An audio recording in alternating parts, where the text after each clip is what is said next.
It is moving day here at the 2025 Savannah Open, sponsored by Gravity Disc Golf. We are back here at Tom Triplett Park playing the blue layout. 9 holes left on this shorter layout before we move on to the finale on a different location. Big shout out to Infinite Disc again for sponsoring this coverage. Back in the booth on commentary, it is Felix, joined by Conrad. Going to take a look at the front leaderboard, see how the cards stacked up to the rest of the field. We see that our 4 are still up there in contention, and we have Martin Neese, Michael Jones, Isaac Robinson, Tom Shanley, Jamie Keep, and David Gunn all vying to get onto the card tomorrow when we play Savannah Harbor. Starting out here on hole 10, and we're going to play it from the par 3, 323 feet, and most players are going to take the route of the drone here. There is a slight option to take the other fairway, not a highly favorable one, but with this shot you're going to have these last trees to contend with when you get to the basket. You want to try to push as far around as you can so that they're out of the way and you have a clean looking putt. Let's see what Hatcher's going to start off here with. Yeah, I think that one had a little bit too much angle on it, not enough push. Yeah, you need to swing it out a little wider. You definitely want that angle to come back left, but you need to push this right side of the fairway first. That looks a little early too. Yep. Yep.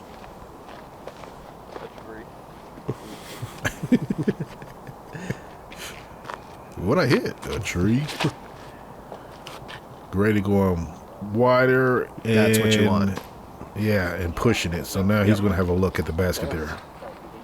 Yep, about 20-25 for the birdie look there.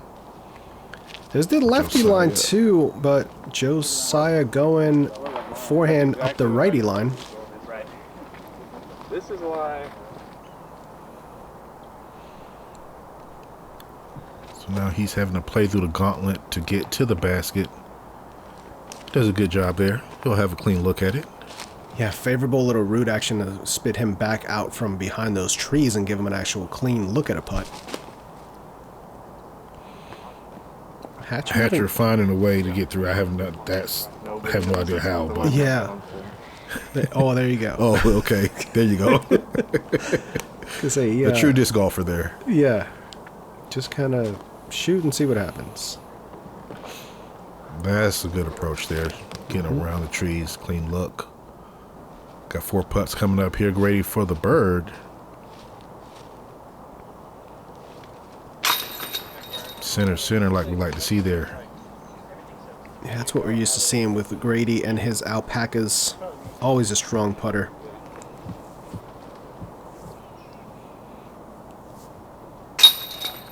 Josiah saving his par. Nicely done. This hole playing pretty close to par overall, just 0.03 strokes below par, so nearly exactly 3.0.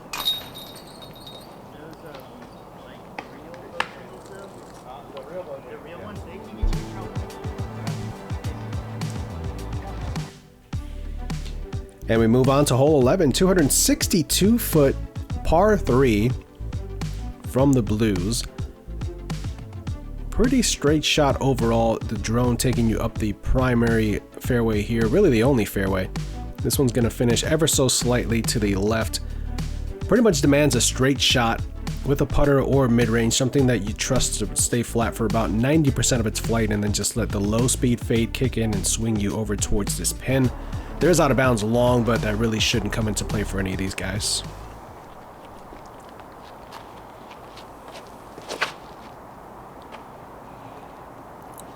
And that's basically the shot you want to see right there.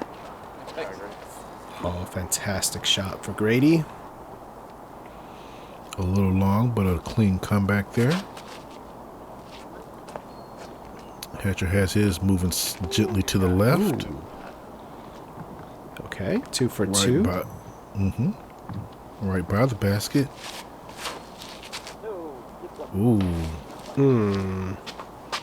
That's somewhere around that area. I lost a Infinite Disc Anubis. So if anybody finds a Color Glow Anubis with a team stamp and my name on it, somewhere around that area, let me know in the comments. That'd be pretty serendipitous if somebody's watching and they happen to find it.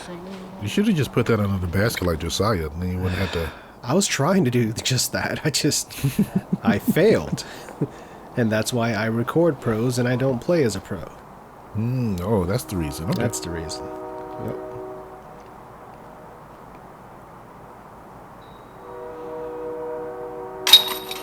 Grady center, with Paige looking on from behind. So much going on. There's Paige watching. There's a train going by.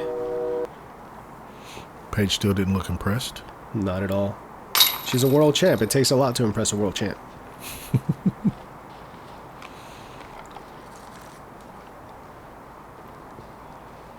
Hatcher looking to get the birdie here.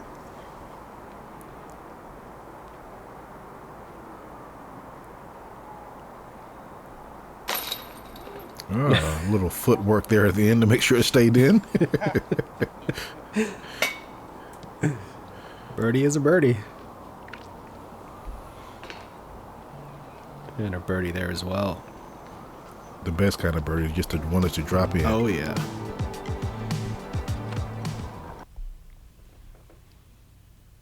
Hello. Hi. Sorry to interrupt that coverage of the, what's it, Isaac Robinson Open? What's it called? That's the only reason y'all are watching, right? Just to see what he's throwing, how well he throws it. Shout out Latitude. Shout out Jonathan. Oh, Savannah Open. Yeah, Savannah Open. We'll get right back to that in a second. I just wanted to tell you about infinite discs. Well, I mean, I didn't tell you about it. You already know about it. But I just wanted to remind you about it, I guess. There's 80,000 discs. I got a picture of every one. So I'm guessing they probably even have the stuff Isaac's throwing. Go buy your next disc from there, please. Thanks. All right, moving on to hole 12 is a par 3 coming in 265 feet. Not as severe as a turn from the short, from the blues, as it is from the gold, but you still need to make that turn going from left to right and then carrying that to the basket. A lot easier to do, but still difficult to execute. We'll see what our card has in store, or what this hole has in store for the card, maybe. Still a tight turn, but yeah, like you said, much more manageable, more of a natural curve to the disc. Oh, well, if it hits a tree and goes straight, then that just takes all that out of play. It sure does. You should still be able to scramble from there, though. The left side is a lot more forgiving than the right. Oh, that's inside too. Oh, man. Yeah. Man, I made the whole sound a lot easier than it's playing. Oh, look at that. That is great. There you go. Thank you. Maybe do a little footwork there. Okay. Cade looking to play the turnover line. Looks pretty juicy as well. Yeah. See, yeah, that's how you're supposed to play the card, like those two did. Yeah. You just miss the trees and then you get there. Ooh. Oh, that's gonna leave him a little meat on that bone.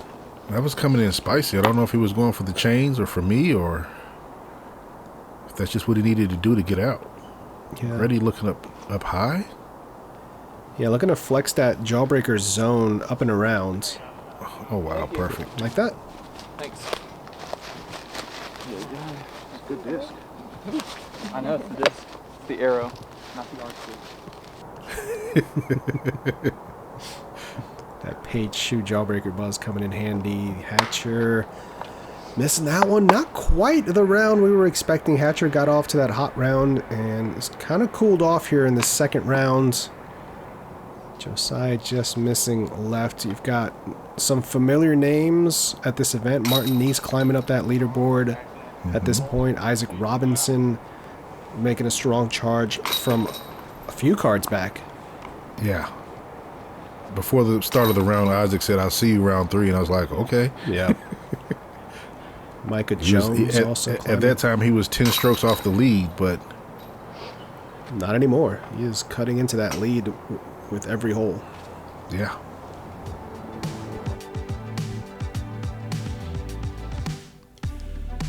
Okay. hole 13, par 3, 271 feet. We're playing from pretty much the landing zone of where the gold tee shot wants to get to. You then funnel through this fairway here with the trees lining your left and right hand side. Out of bounds road is on your right. Water on the right is also OB, so anything cart path and beyond is OB. Left side has an area that plays as a hazard.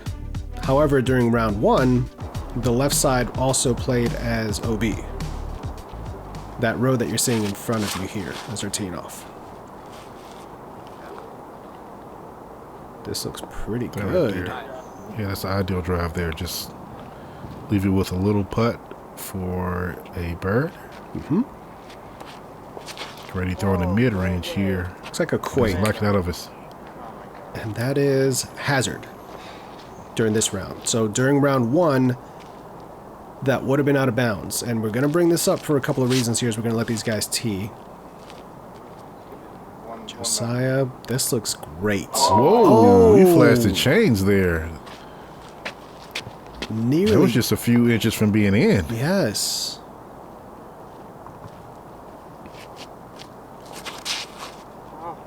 Hatcher, that's a bit inside.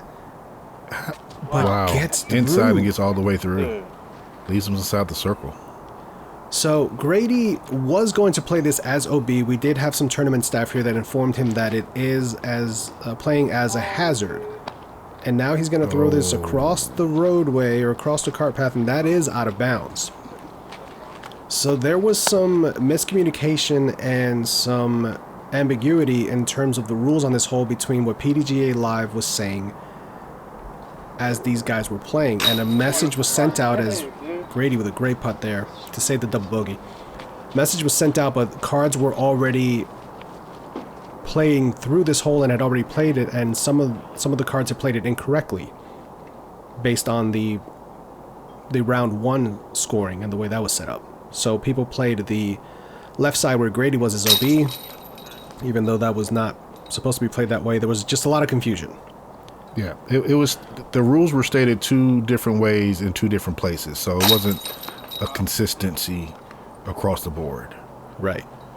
So what ended up happening was after the round, the tournament directors were on the phone with PDGA about getting all of this kind of sorted out, and basically what happened is this hole is going to be voided out.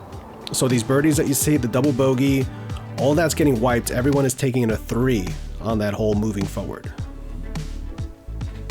And of course, at this point, we don't know that. At this point, we're on hole 14 of playing a par 3, a slight drifting left to right hole, only 265 feet, scoring currently -0.5, one of the easier holes on the course for this round. There are trees that you need to navigate as you get closer to the basket, but this is really just a stock either turnover backhand or maybe a lefty straight shot. Ooh, beautiful shot. That was perfect. If it had some more height to it, that would have hit chains. So just quickly going back and touching on hole 13, just remember what we just saw. So Grady took the double bogey. We saw a couple of birdies there, and that's all going to be affected. Yeah, the rest were all birdies. So that's all going to be affected at the end here. So these guys, again, we don't know this happening, that this is happening as we're going through this round. None of this gets brought up until 3 hours or so after the round is finished.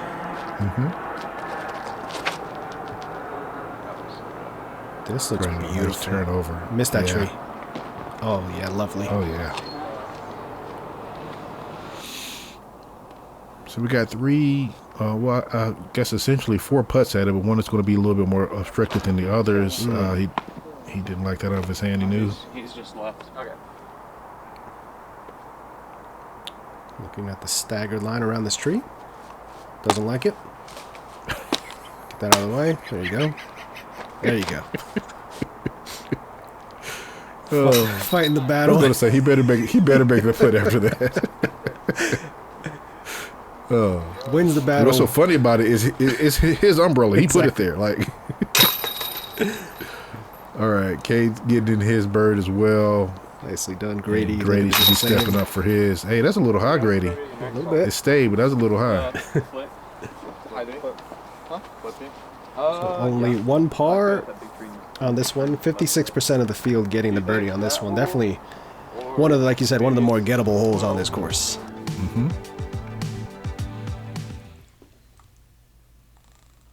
Can you try to hit the bar? The crossbar? Yeah. I'll try. What? No way! First try. That was great. Thank you. And hole 15, the train track hole, par 3. Shorter from here, 220 feet. Still a lot of danger. Takes away one of the mandatories. The double mando that's from the gold pad does not really come into play unless something really terrible happens. You've got one mandatory on your left, flying straight through down this hallway, which is still very tight. Slight finish to your right-hand side, protected by a couple of late trees there. The train tracks and beyond on the left are still out of bounds. Roadway, car path on the right, also out of bounds. No, don't go over. Oh. Oh my God. Come on. Wow. He hit the outside rail and came back in. You guys didn't see that line? What a fortuitous bounce. And he did make it past the Mando. You can see the Mando there off Yep. the tee just to the left. I got a putt. Hatcher is going to have a look. We'll see how obstructed it actually is. We saw Grady fillet this during round 1. He may be too close to do it again. Oh, no. Wow. That tree wasn't even the one I was afraid of him hitting. He took it's funny to see the different approach because he took a Dynasty during round 1 and Heiser flipped it up and let it move left. That time he was trying to force over a more stable disc and get it to flex out. This is beautiful there by Josiah. Oh, yeah. But funny to see the different approaches from 2 different tee pads.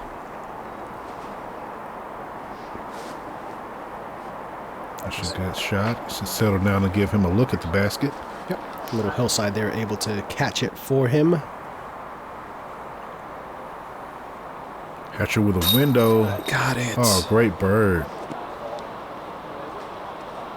Sometimes the window helps you putt. Sometimes it doesn't. That right there was obviously helpful for him. Yeah. Just one tree to get around here for Kade and not an issue. Taking What tree? advantage of the very fortunate bounce that he got off of that train track. I've never seen that happen on this hole.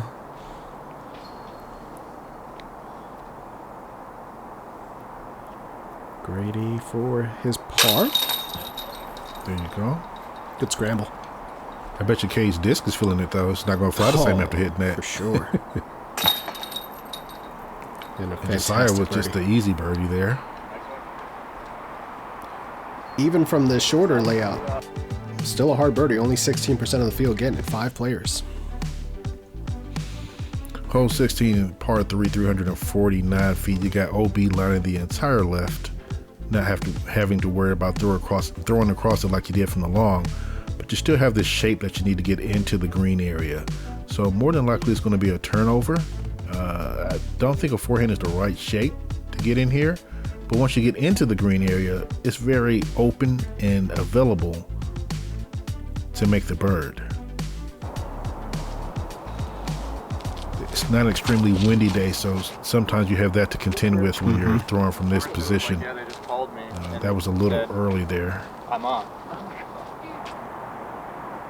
It was windier on this hole during round 1 because when I believe it was Tony had to go to the drop zone, he was dealing with quite a bit of wind on his approach shot from there. Yeah. And the wind was slightly affecting them coming out of the gap too from the long. Josiah looking to play that lefty. Heiser just beat that one tree. Doesn't quite do it. Grady looking for the turnover. It's looking for the turnover, but it's not really turning over. That No, was it's too straight. stuck straight, yeah. So no one really accessing the green here from the tee box. We're going to have a scramble off here. And not the good kind because there's no eggs. Okay. Okay, it's inside the circle. Yeah, long look at it.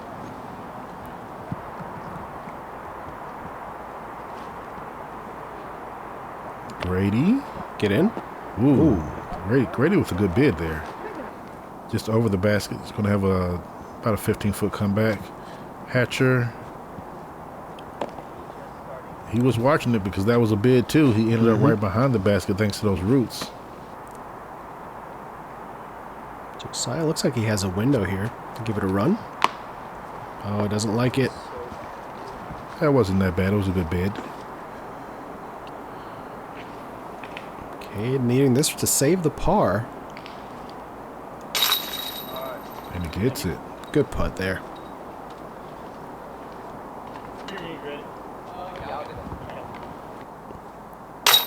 Couple of cleanups left for the rest of the card here as Grady drops in his par. Before we move on to a little bit of a tricky hole 17. Yeah. And just taking a look at the lead card here, we're playing the shorter layout, but they are not scoring nearly the same as they did during the first round. No. The difference being, we talked about those par 4s and 5s, they're gettable out here, and it's showing. Hole 17, par 3, 315 feet. You're shooting out of this gap here, having to cross the road, which does play as out of bounds. Having your disc come right around here before it starts banking back over to the left-hand side. And just getting past these last 2 sets of guardian trees here to give yourself the look for the birdie. We'll probably see some fairly stable fairway drivers. I don't quite think they're going to throw mid-ranges just because of the possible wind here and that left finish that you need. Yeah. Actually, he went a little straighter than I expected. I thought they would go around that lighter tree that's leading there from the tee box. Still going to give him a look, though. He's just got the one tree to kind of navigate around on his putt. Oh, this is way inside. Yeah. Hopefully it stays in bounds. Okay. It wasn't Straight, that bad. All yeah, right. straight enough that it just kind of flipped and rode that line. Didn't know how stable it was. It had a chance of bouncing out. Oh. That's a lot of turn, Oh, but it cuts in. though. Fortunate ground play there. It's strange because I don't think the hole is that tricky. That looks early too. It's not going to get to the green area, and that goes by. I don't remember there being significant wind on this hole, but all 4 of the players on the lead card here didn't quite find their mark, so they're having to Even take Kade said looks at it. he didn't quite get the line he wanted, though he's the closest. Grady getting tickled by some branches. Are we going to see the crane kick again? I think we're going to see it. There Yep. it is. If done right, no can defend. According to Mr. Miyagi.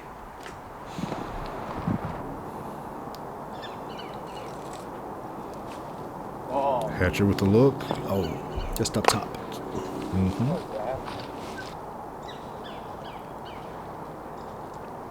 Kade with his. There it is. Here's the bird for the card. Well done. It's one you expect these guys to get, but Yeah. just wasn't the case. 28% of the field getting the birdie on this one, so it wasn't birdie or die. Ooh. I thought about Almost cut through for Josiah. Yeah. Couple of tap outs here before we close things out here on this moving day.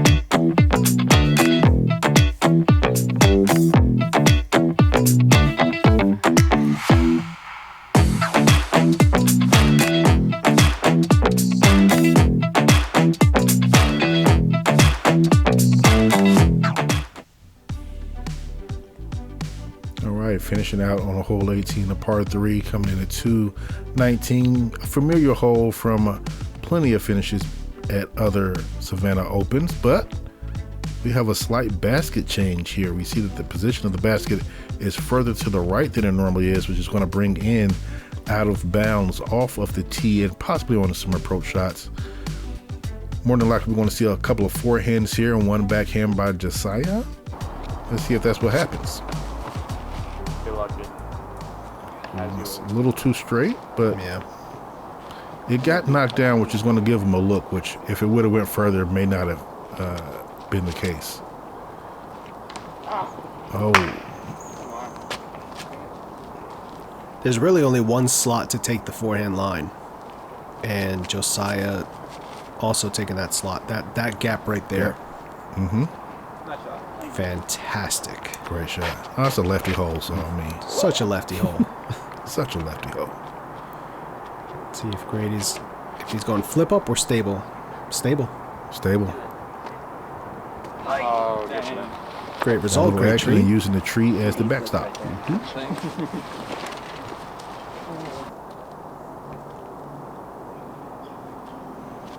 Hatcher going to be up first with a long stabbing approach at it.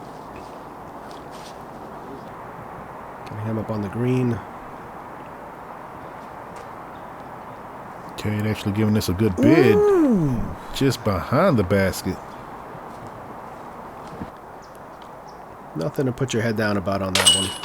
Great round for him too. He's still going to be up on lead card, I believe. Grady getting the birdie to close it out. Something distracted Hatcher. Yeah. Oh, and it still distracted him. Yeah, he didn't reset fully. Yeah. He's going to end up taking a bogey on that one. Yeah, unfortunate. That is the only bogey on the day? That is the only bogey on the day on this hole. Why you gotta highlight that like that, bro? Well, we saw it. I mean, I can't, you know. I didn't bring up the other person because we didn't see it. Some pars there. And now, All right. let's recap our card scores, and then we'll kind of retouch on what happened with hole 13. Yeah, so these are the scores that we finished with in real time. With Kade, Hatcher, Isaac working his way up to the lead card with Martin Neese. But after the score correction, it's going to be a slight shift, and Grady Shue is now in the lead. Kade, Hatcher, and Isaac are going to be on the lead card, bumping Martin down to the chase.